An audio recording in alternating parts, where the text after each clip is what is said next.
Hello, everybody, and welcome back to another week of That's a Wrap. We're back with a pretty good episode. I'm excited. We got a Yeah. lot of stuff. We My got a name lot is to talk about. Austin Jameson, and joining me today is Anthony Gentry, hello. So we of course this will be an interesting one. I finally don't have to just take up time on the podcast to talk about the MCU because it is instead the topic. It today. is the topic. We have Black Panther: Wakanda Forever. Officially not. Or it's a sequel, but it doesn't have 2 in the title. We have that to talk about, but we have a couple trailers and then a small little a little movie review, yeah. On something Anthony wants to talk about. So Anthony, what is it? What do you want to talk about today? I was going to do a That's a Wrap Bites on this, which you can check out on our Instagram page. That's a Wrap NCR. We do have one up called for Spirited that I did, but this one I was going to do, and then to be honest, I forgot. Mm-hmm. And then I thought, you know what? This movie is big enough. I'll review it on the actual episode. And that is The Banshees of Inisherin. I've not heard of it. This movie, the premise of it is so out there. It's these 2 best friends who live on an island in Ireland in like the 1920s during the Irish Civil War. Okay. They're the best of friends, and just randomly one of them decides, I don't want to be friends with you anymore. And the conflict that starts from there. Gotcha. This movie, it takes such a childhood premise, and it just keeps upping the conflict more and more as the movie goes. It's a slow start, and then I found it just growing on me the more I watched it, and even afterwards, as I kept thinking about it, I love this movie. This is one of the best movies of the year. It's with Colin Farrell and Brendan Gleeson. It's from the director of In Bruges, 3 Billboards Outside Ebbing, Missouri, which is also a really great movie. I didn't even know the director directed that movie, but while I watched this, I was like, this kind of reminds me of 3 Billboards Outside Ebbing, Missouri, just because it's so dialogue driven and like the performances are so good, and that's where like it all really shines. The writing of it all. I don't want to say much about this movie just because where it goes is it keeps taking left turns, but for the better, and it makes sense for these characters, and then the eventual theme that like you finally get towards the end, like, oh, this is what it's all about. And I have like much more to say, but I'd probably give it like a 93 out of our 100 scale. That almost beats my Lila Crocodile score. Almost. I don't remember what I gave Lyle, but it better have been above 93. Yeah. That sounds really interesting. Yeah, where did you watch this? I saw it at AMC. Gotcha. Yeah, it is really good. I highly recommend watching it. Gotcha. Let's go ahead and get into our little trailers today. Yeah. I believe I would like to start with a new biopic on the loose from the creators of Bohemian Rhapsody. We have a Whitney Houston biopic. I Want to Dance with Somebody, appropriately titled. Anthony, what did you think of the trailer? I really like the trailer. I'm really excited for this movie. Whitney Houston is such like an icon in the music industry. And this and the first trailer, like, I don't want to see anything else. I just want to go into this movie and watch it. Right. I thought it was a great trailer. Yeah. What do you think? She has nothing but bangers. For real. I liked Bohemian Rhapsody. I recognize that it has a lot of flaws. I recognize that this movie will probably have a lot of flaws too. That's how I am too, yeah. But at the end of the day, it's just like it'll be a biopic. I think Weird Al will probably be my favorite biopic. Can we call that a biopic? Yes, we absolutely can call it a biopic. That's the point of it. It's hilarious. What would you call Eat It a song? I'd still call Eat It a song. Fair. That's even fair. Even though it's just a parody of Beat It. Or is it? Watch the movie to find out.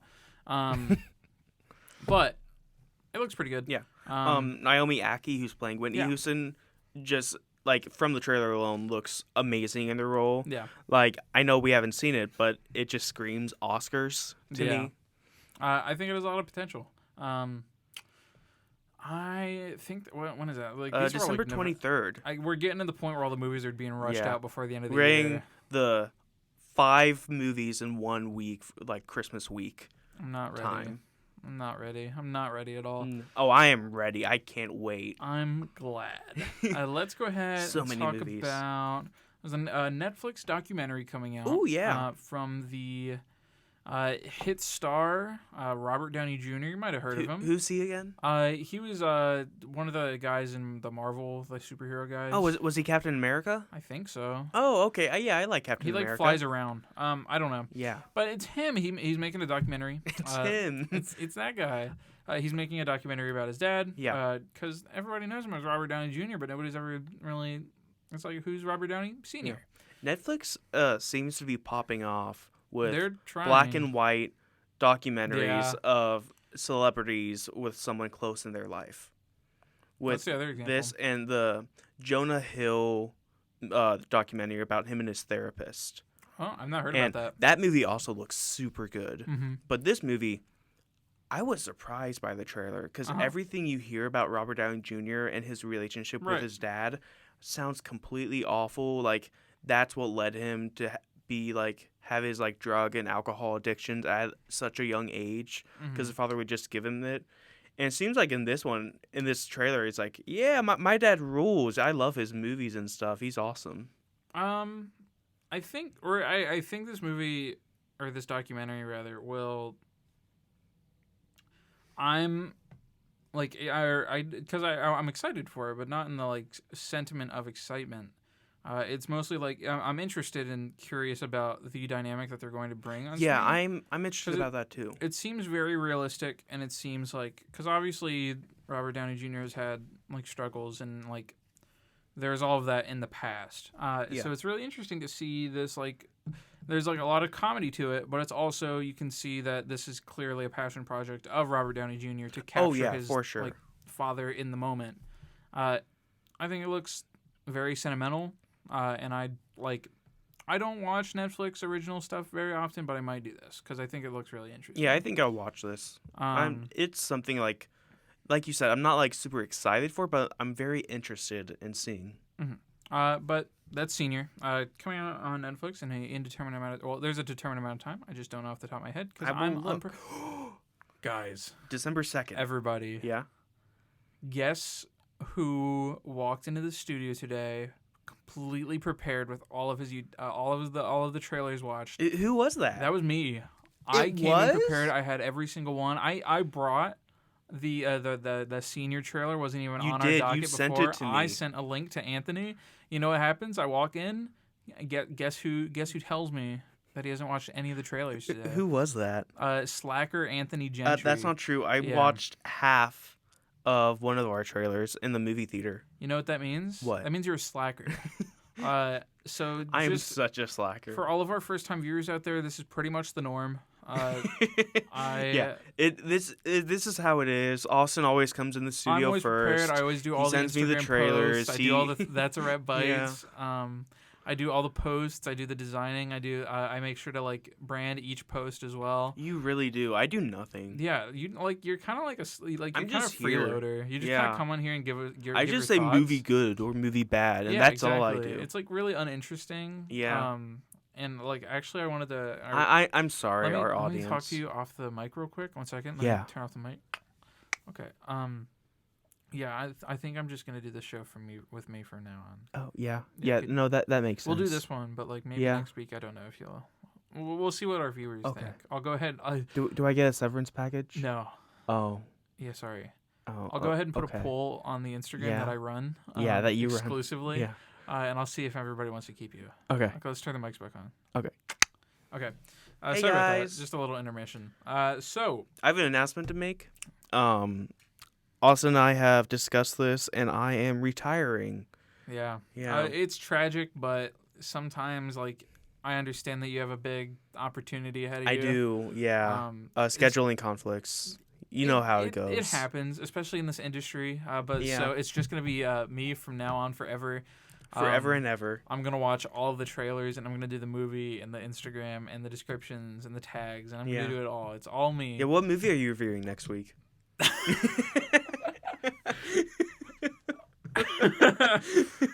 Yeah. No, don't go, don't go to our schedule. I know what it is.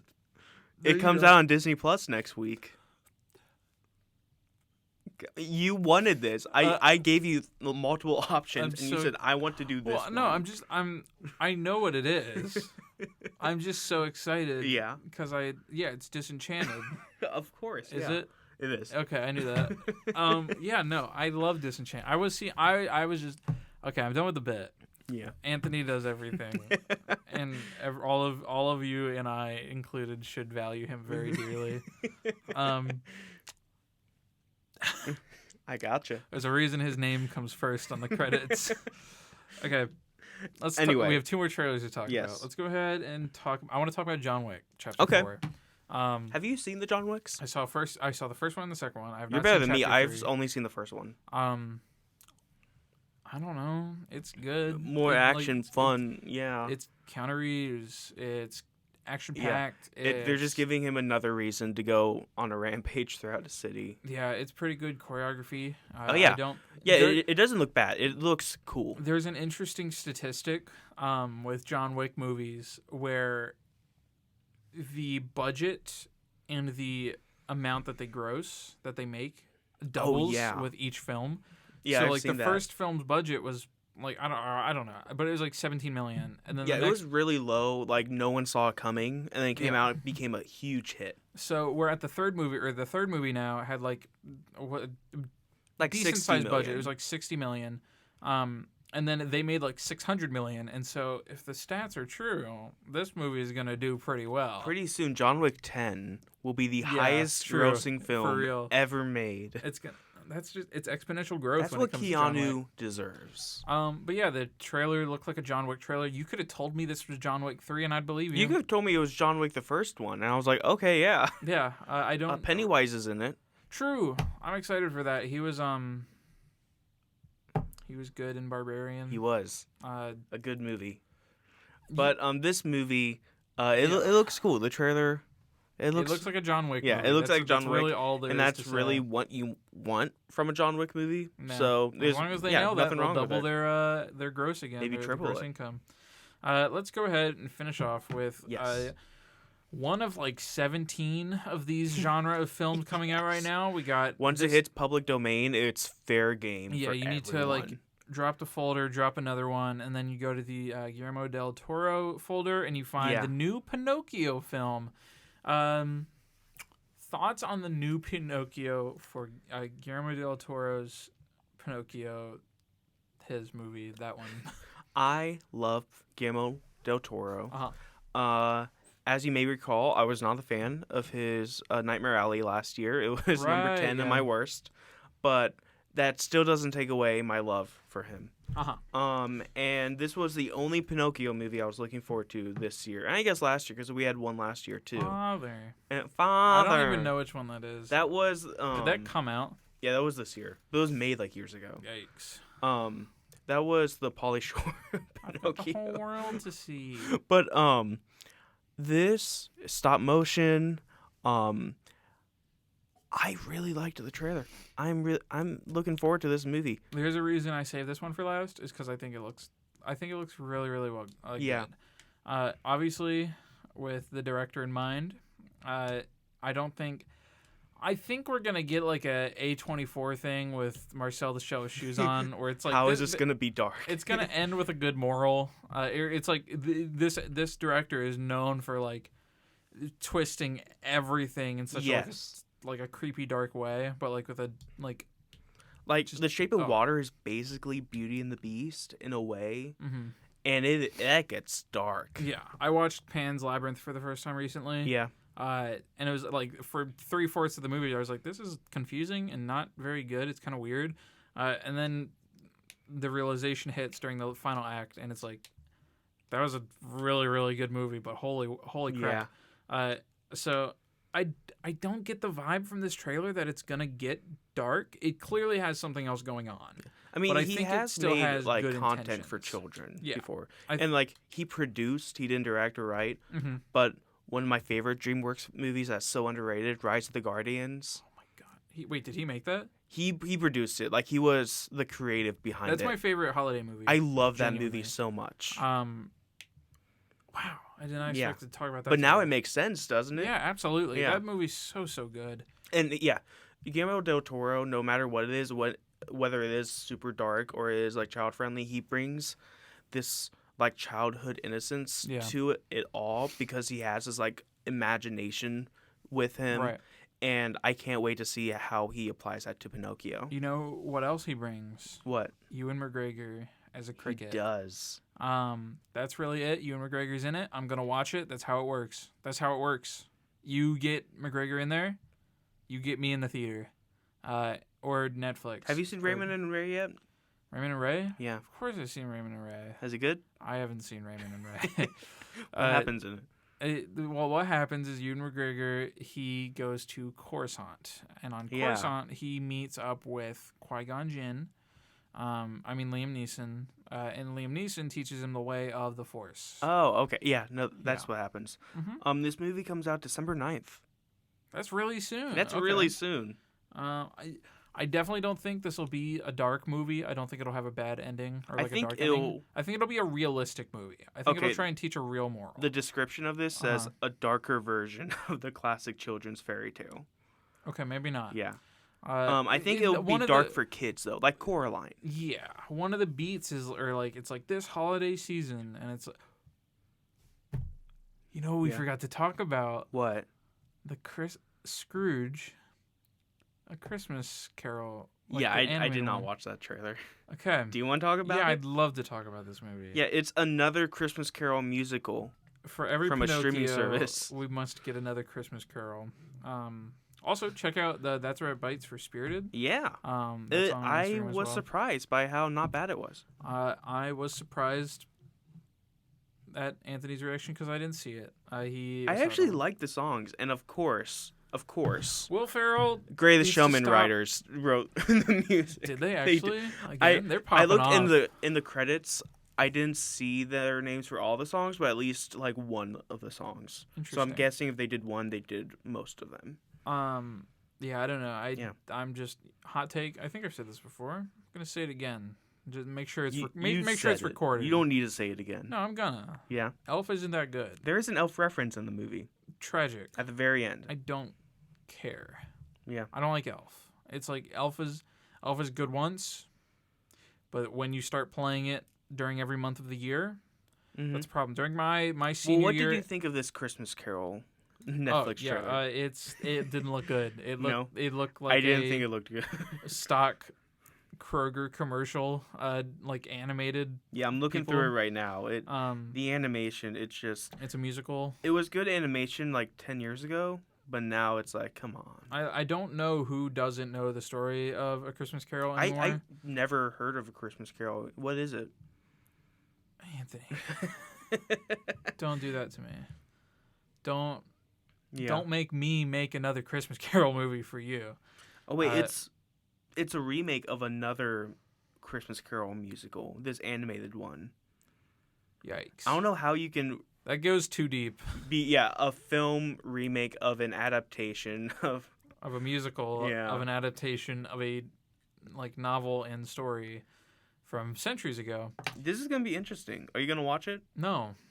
Let's watch it. Let's review it. Do you want to? Yeah. You want to switch out Avatar? Oh my God. I'd rather do this than Avatar. Let me do this instead of Avatar. It comes out too soon. It comes out December 2nd. Let me see what we have on that day. Okay, well, figure that out in time. I guess we'll still be watching Avatar. Do you want to do that instead of Violent Night? Or do you want to do Violent Night? Absolutely, we're doing Violent Night. Do you want to do Violent Night along with this? We do not have to do this movie. I sat through Monsters, and I'm done for this semester. Yeah. I've already used up all of my boredom. So let's not do this movie. Yeah. Unfortunately, I'm sorry to announce to you guys, we're not going to be doing Scrooge, A Christmas Carol, the animated feature. I'll do it for you. I will be... Have fun. Just like I did last year with Home Sweet Home Alone. I will watch it. I will talk about it. If I hate it, I'll get Austin to watch it. There's no way that this movie is bad as No, it won't be as bad as that. It's going to feel like a Minions movie or something, where it's just like I'd say Minions is probably better than this. Watch it be one of the best movies of the year. Let's watch that. Let's watch that. Let's watch this movie become. Let's watch this movie win an Oscar. Win Best Picture. Think that's about it. Yeah, Before I think it is. we get into our main topic today, is there anything else you want to hit on? I need to talk about any The notes? director of Scrooge, A Christmas Carol, also directed Monster High, Welcome to Monster High in 2016. I might have to watch this movie now, but that is a mountain that I'll cross when we get there. Let's go ahead and talk about Black Panther, Wakanda Forever. Yes. Anthony, Yes. what did you think of the first Black Panther? I was going to ask you that. I love the See, first I'm the Black prepared Panther. one today, guys. I know. I don't know what's going on. I'm a possessed spirit. Go on. I love the first Black Panther. Mhm.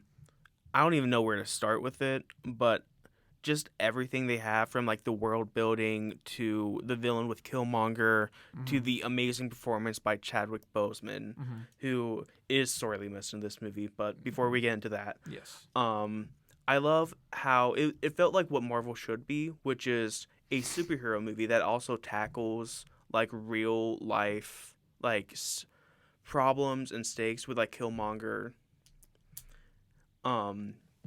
Yeah, I love the movie. What did you think of it? For the first Black Panther, I think as far as superhero movies go, it did a really good. It's definitely one of the best MCU movies. Yeah. I'd say mostly in its ability to write characters. There are some weak moments, such as the "What are those" reference, which Yeah. just grew. It aged so well. And It was aged even when it came out. It really was. And they still did it. In Endgame, they had the dabs and the Fortnite and They did. everything. They did. MCU doesn't pull punches when it comes to making terribly aged references to pop culture. But I thought the first Black Panther is really good. Killmonger is probably one of the best villains in MCU or in the MCU. He is incredibly human while still being like, or because I watched. I want to shout out one of my favorite YouTube channels. It's called Cinema Therapy. Yeah. They released they released a Black Panther villain therapy recently on Killmonger, and it's just really interesting because he's one of the only villains who makes a point and convinces the good guy that he's right. And so Killmonger and Michael B. Jordan's performance in everything, super duper interesting, super well done, and captivating most of all. Ryan Coogler just is an amazing director and writer because, like you said, he is able to write these characters so well, but also direct them in a way that we empathize with them, even if they are in the wrong. Right. And I think they do a really good job with, like, Killmonger has, like, the obvious flaws, but for the most part, a lot of the things that Killmonger say, you're like, wait, is he actually a bad guy? Like, exactly. And that's why that movie is as good as it is. I think that's my favorite part. As far as like a hero, Black Panther to me isn't like super duper interesting. Yeah. I like the concept, but he's never been like too high up. So I would disagree with that. Just from his like introduction in Civil War to this, like T'Challa's like character arc in both films is so well written, and I'm having a hard time finding my words today. That's fine. But that's because I'm the host. Yeah, it is. Yeah, but his character arc is just so well done, and I love the character of Black Panther, how it is this mantle that's been passed down for generations, and how they like pick who is the next Black Panther and everything like that. I do love the character. I don't know. As far as like, it's hard to look back on how I felt about all the MCU characters, like especially in its prime, when like Black Panther made his first appearance in Civil War. Yeah. Along with like Spider-Man and all that, which was like, that's crazy to think that Civil War. That is really insane. Also shout out again to the whole Spider-Man trilogy coming out between the first and second Doctor Strange. But for Black Panther, I think he's always been a strong character. T'Challa himself, to me, wasn't super captivating. Okay. Especially when you put as such a strong character as Killmonger on the screen next to Black Panther. Mm-hmm. I think it's interesting to see T'Challa being able to adapt and change to Killmonger and like see how the way that T'Challa is running Wakanda, or like their royalty is running Wakanda, and how that changes with Killmonger's effect is interesting. But I think Killmonger was definitely the highlight for me in the first movie. I see what you mean. I do agree that Killmonger was obviously the highlight. I kind of disagree with the T'Challa being a little flat for you. But I think for me it's just because of Chadwick Boseman's performance elevating all of it. And he was such a great actor. Yeah. And do you want to start talking about Let's Wakanda go ahead and move Forever? into the second one. Yeah. I guess going on Chadwick Boseman, let's address the elephant in the room. He passed away in 2020. That was like a death that really affected me. It was him and Robin Williams are like the two celebrity deaths who like actually got me. I can still remember exactly when and where I was. Yeah. And you can really feel his absence in this movie. Absolutely. I think they do a really good job not only addressing it, but paying respect to him, where his absence is never forgotten in this movie, and you feel it in all these characters, and it's what motivates everyone's like not only performances but the characters' actions too. And I just think they do a really good job with it. Yeah, it's definitely not an easy like conversation / path forward to go after something like this happens, because obviously this is one of the worst case scenarios, where you lose this like super influential figure and also like the main protagonist of your film, and so it's hard. I'm sure it was difficult for Marvel and Kevin Feige and all them to like work around it, but it's like they did a super good job of like capturing his like presence that he had on Marvel, and like everybody surrounding it, all the actors and all the like the audience themselves. And I think this movie did a really good job of addressing it and like from beginning to end, addressing, honoring him, and then moving forward. Yeah. So I think that's solid. Yeah. To move on though, I want to note with Black Panther 1, or my notes for Black Panther 1, moving on to the second one, is that my expectations for Ryan Coogler's villains is high. So let's go ahead. I think we should start in the villain for Black Panther. Okay. Wakanda let's Forever. do that. So in this movie, we introduce, it's in the trailers, are they called the Atlanteans at all? No, it was. They have an actual word in their language that I don't remember. I remember it starts with a T. Let me look that up. But yes, you can keep going. There's an aquatic race of humanoids. The Talocans. The Talocans. That sounds right. They exist underwater, and they're very similar in like structure to Wakanda, where it's like they were hidden away from the world and they're this like superpower that was just hiding away, and the leader or of like the kind of like their Black Panther is Namor. Let's talk about Namor without like what are you gonna say? I thought he was a great villain, or not even villain, like antagonist. Tenoch Huerta, who plays Namor, brings such like an intensity to the role. That's fair. Yeah, totally. I feel like he's very well written. He's like he knows what he's doing every step of the way. And yeah, I thought his character was menacing while also you see where he's coming from. Like Ryan Coogler does it again, like he did with Killmonger, where Killmonger has a past that drives his actions, and you can see that, and it's like empathetic. And with this, I feel like it's the same thing, because like his backstory and what's driving his actions for his nation. All he wants to do is protect his nation, basically. And there's a threat, and he wants to take out that threat. And even if it's the wrong way to go, you see where he's coming from. Austin, it seems like you disagree. I don't think Namor is nearly as good as Killmonger. I can see that. I think it's completely different levels. There is a certain... I think it lies in the backstory itself.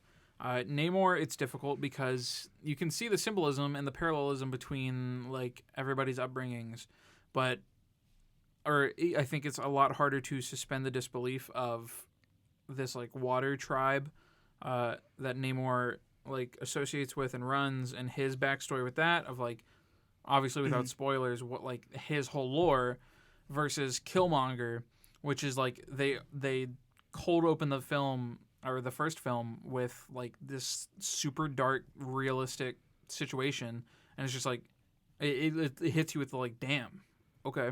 I do agree with Namor, that. I don't like.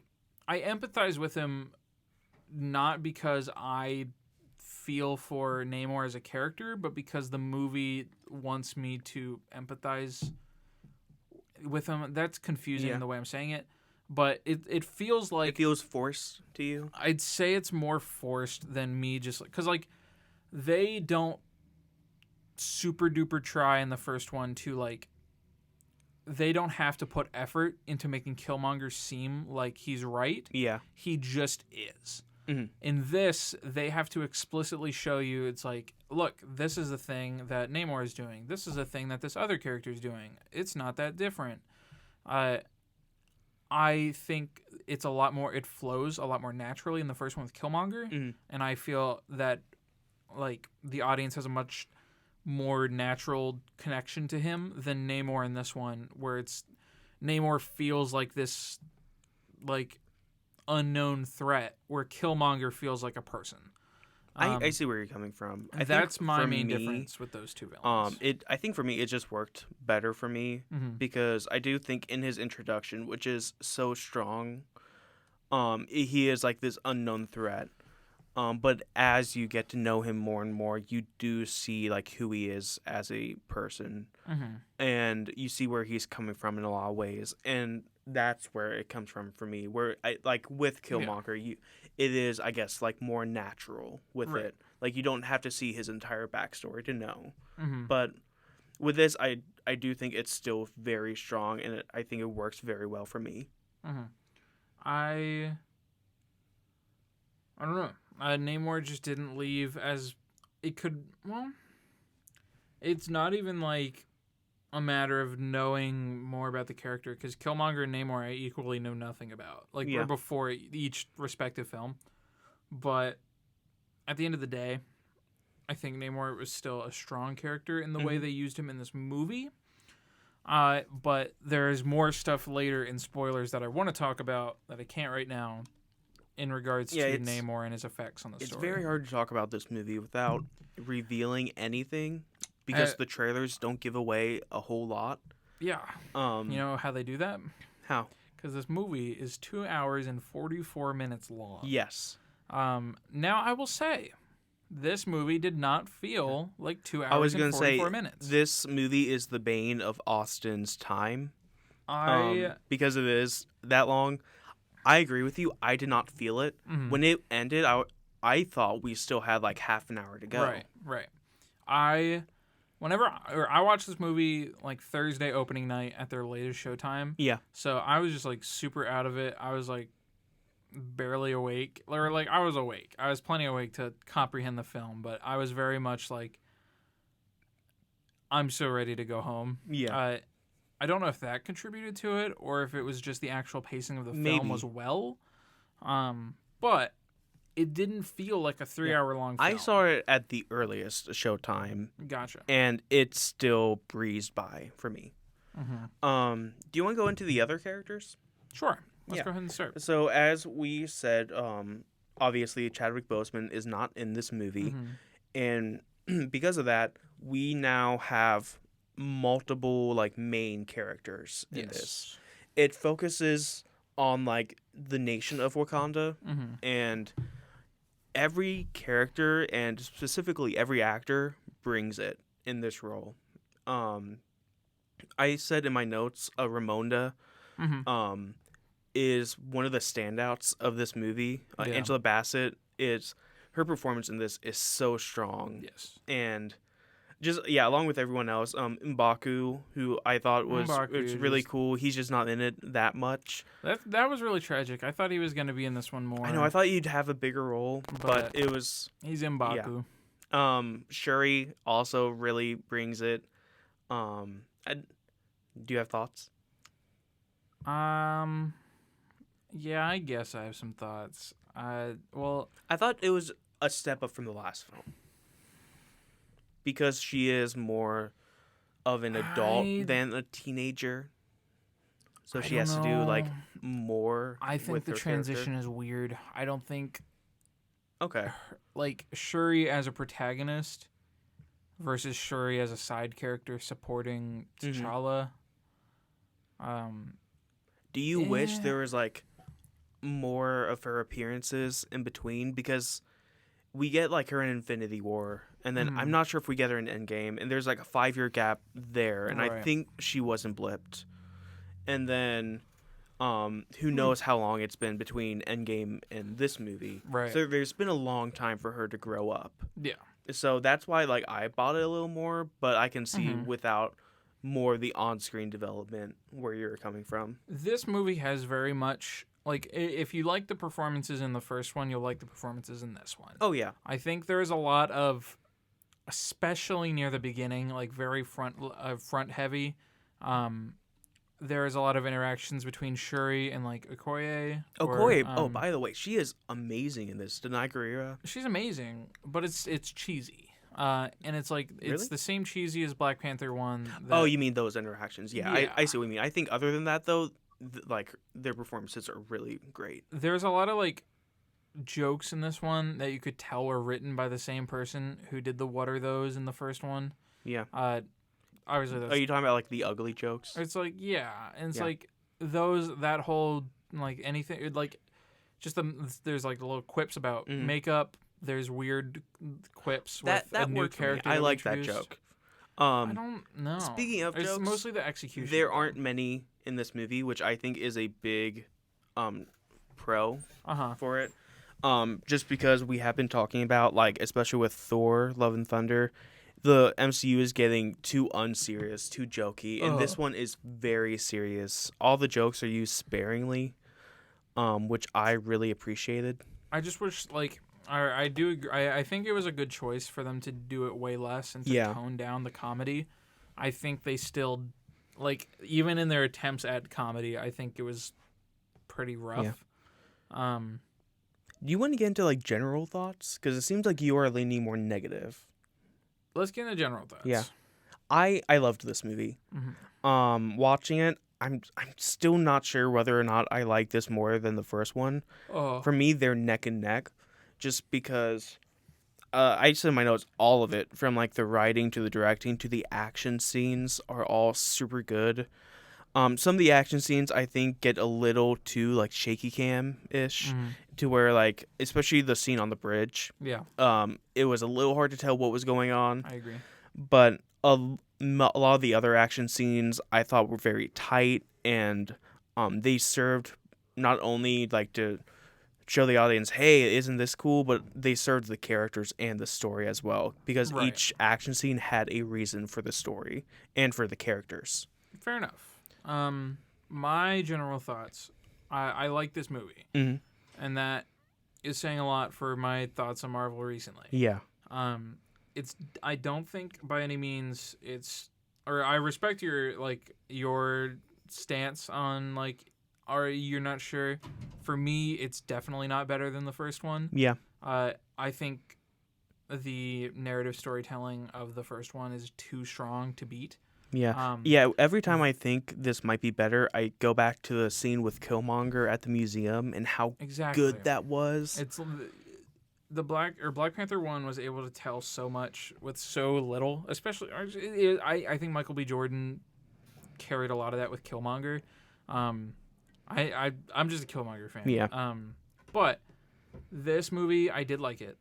I think it was as far like since Spider-Man probably the best MCU like Oh yeah, project. for sure. Thor and Doctor Strange. I haven't even watched She-Hulk. She-Hulk is good. Well, that remains to be determined if I ever get around to watching it. If I watch it, it'll be for Daredevil, and if they mess up Daredevil, then I'll cry, and I'll never watch Marvel again. Yeah. That's my thoughts on She-Hulk. But this movie wasn't bad. It was long, but it didn't feel long, which is a good accomplishment, especially when you're fighting for that. I wanted more of the movie. I did not. Well, for me, my two main negatives are, or I guess my big main negative is the third act, because it felt a little rushed to the point where I thought there was more of the movie to go, because I thought, okay, yeah, it's not all wrapped up yet. And then they end it with like kind of wrapping a lot of it up very quickly. Gotcha. And so that's my main negative. It's just that whole third act, which I can't talk about right now until we get into spoilers. And there's other stuff like Riri Williams, who was like in the trailers. Her introduction I really liked, and then she disappeared. Yeah. And then she came back at the very end. So her character was a strong start, and then it was only just to set up her show coming up. And then there's another subplot with Everett Ross, who was in the first movie. Oh, I forgot about that. Like, I liked it at first because I was like, okay, he's actually making an impact on the story.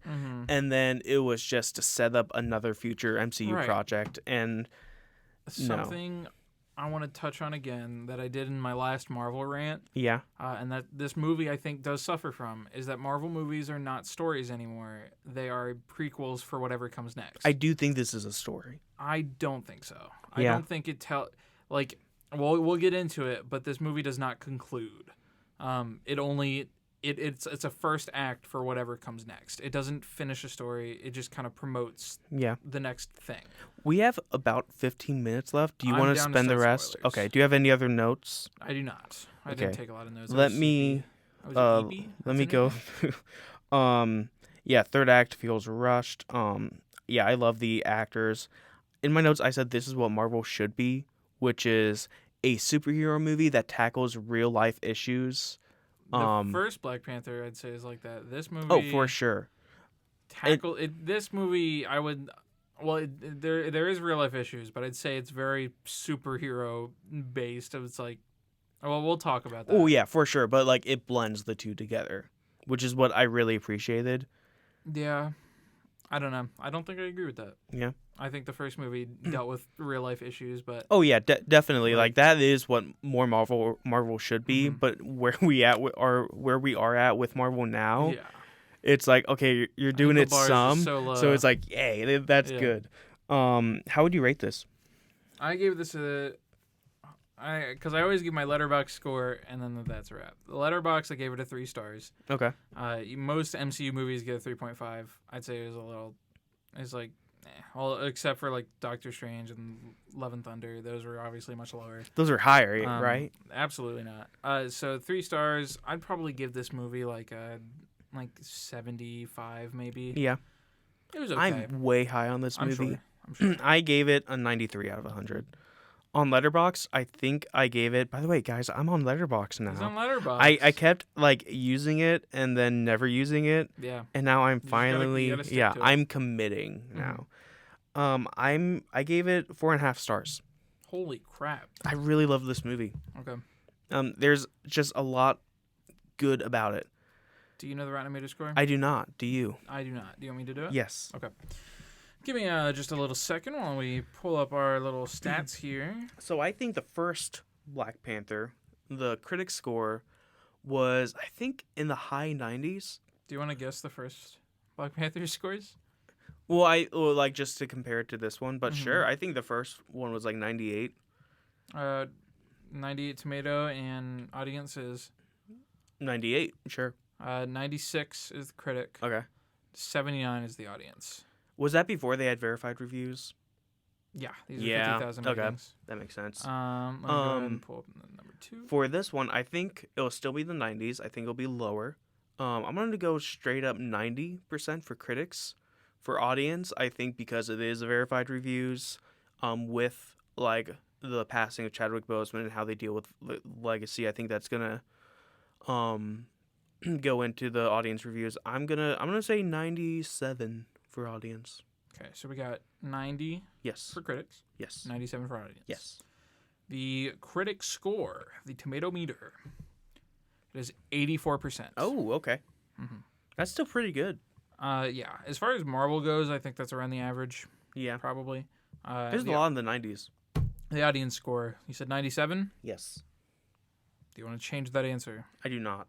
It's 95%. Okay. Okay. Pretty good. That's 10,000 verified ratings for audience and 327 for critics. Critics consensus, a poignant tribute. Is that a right word? Yeah. Poignant? A tribute that satisfyingly moves the franchise forward. Black Panther Wakanda Forever marks an ambitious and emotionally rewarding triumph for the MCU. Okay. I'll take it. I'm content with that answer. Yeah. But yeah, I'm ready for spoilers. There's a lot I want to talk about. So thank you all for joining. Next week we got Disenchanted. Yes. You can follow us at That's Rap NCR on Instagram. But yeah, let's go ahead and get the spoilers. Yeah. Spoilers in 5, 4, 3, 2, 1. Okay. This movie I was hooked. Yeah. As soon as first things first, I wish they didn't reveal who was going to be the Panther in the trailers. I think that would have been so much cooler to see. And they kept saying, "Oh, you haven't guessed it. You haven't guessed it." It was just Shuri. Right.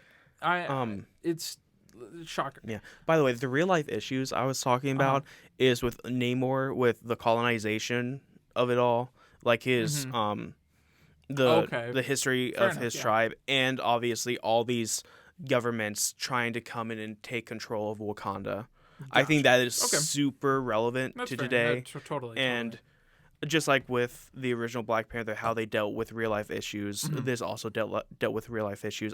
I love that courtroom scene. Yeah. How it went back and forth with the Dora Milaje on the ship, just wrecking shop, and then Ramonda like talking to all of them like, "Don't you dare come in. This is a warning." Yeah. The way I interpreted, or just to touch on the like real life issues, because whenever you said that, I was thinking of like, okay, you're probably talking about the like, well, I don't even know where my head was at, but it was more of like the power struggle of Shuri and Namor and how they like they're parallel characters. Oh yeah. But how it like this movie overarching felt like very superhero problems, where it's like I have all this power. Here's a person who has the same powers as me. And we need to get along, but we're not. Yeah, because it felt like the American government and obviously the French government at the beginning of the film were like the French. Am I right? I know they just took it out on them for no reason. I feel like they should have gotten more trouble for that. Well, I heard in France that like this movie almost didn't come out because they have like laws for streaming where if you release a movie, you have to wait like a year and a half for it to be on streaming. And Disney was like, no, we want it to be like the 45-day window. Yikes. And so they almost didn't release it in France. What a tragedy. So maybe that's why. But all those governments just coming in trying to take over Wakanda and their resources, trying to take what's not theirs. I totally get that. Okay. Yeah. I want to talk about the final battle. Can I talk about Shuri's and the what's it called? Is it the ancestral plane? Yeah. That moment hooked me. That was a great moment. Because I didn't expect it. I truly didn't. I thought I did. Well, one, I was like, they better not like CGI or do something with Chadwick here. That would be terrible. That'd be really bad. And I was like, okay, it's probably gonna be, or she's expecting her mom. She walks in, or she appears, and it's Killmonger, and I'm like, that's a really first of all, Killmonger hype. Second of all, that's a really interesting concept. It makes sense that Shuri would be a lot more angry and a lot more furious and like impulsive than T'Challa was. Yeah. Seeing her do all that and talk to Killmonger, and then like she makes her suit and she pushes her dad and T'Challa's aside, or I guess T'Challa and T'Challa's aside, and she grabs the gold plated or like the gold embroidered suit. Yeah. Really interesting.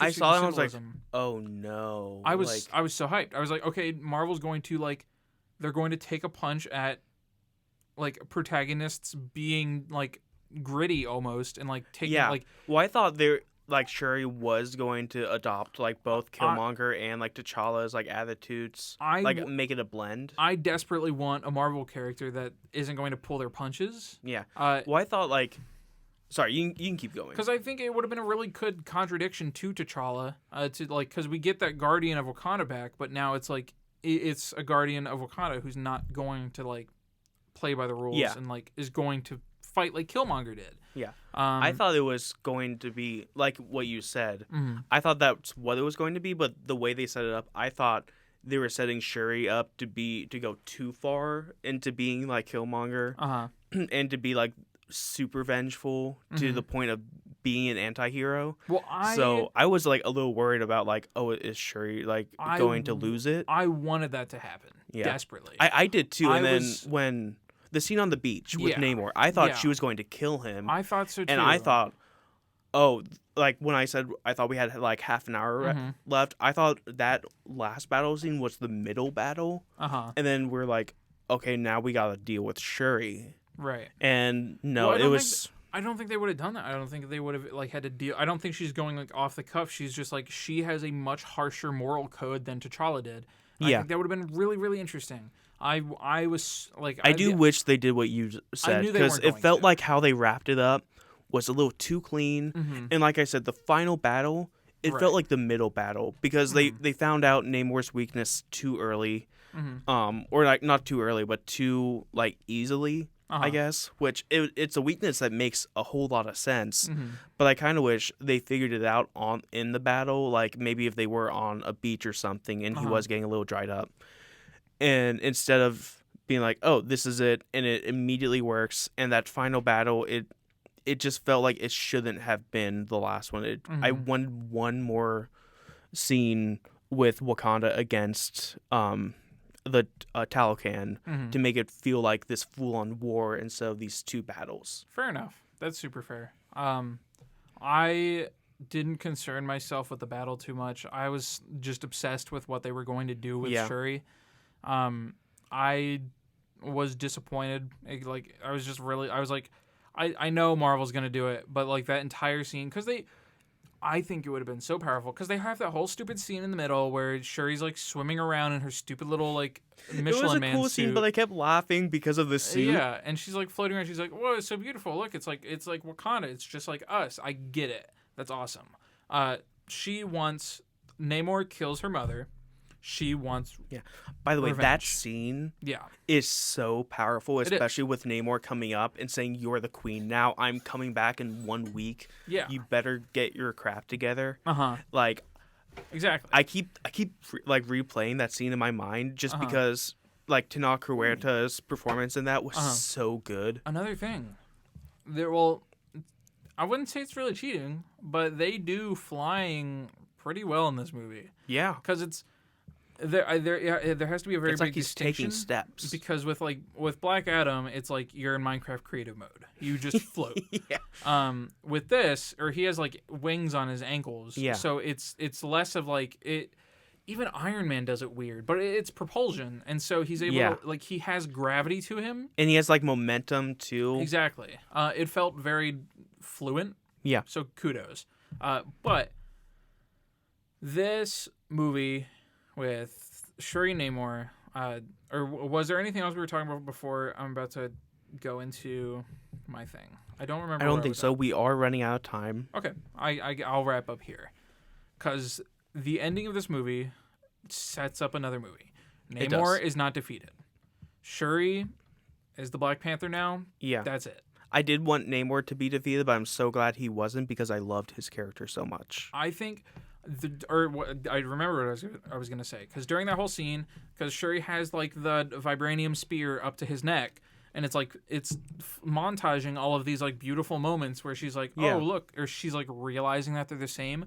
Imagine if we sat there through that minute and a half montage, and it's like, there's no way Shuri could do it, and then she like fully Killmongers him.